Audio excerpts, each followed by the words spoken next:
कोनमध्ये उभी राहा. हां. आता रेक्टँगलमध्ये ये. रेक्टँगल कोणता आहे? रेक्टँगल म्हणजे आयात. डायमंडमध्ये जा.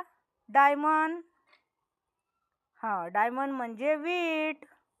आता क्यूबमध्ये ये. क्यूब कुठे आहे? क्यूब कुठे ठेवला आहे आपण काढून? हां, क्यूबमध्ये. आता आणखी वापस ये कोनमध्ये. कोनमध्ये उभी राहा. कोन कोणता आहे आपला आईस्क्रीमचा? हां.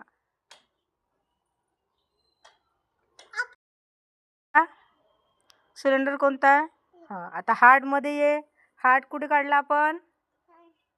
हां, हार्ट म्हणजे बदाम. ये आता स्टारमध्ये ये पुन्हा. स्टार कोणता आहे? स्टार. ट्रँगलमध्ये जा. ट्रँगल. स्क्वेअरमध्ये. हां. आता सर्कलमध्ये. हां, ठीक आहे. Bye bye.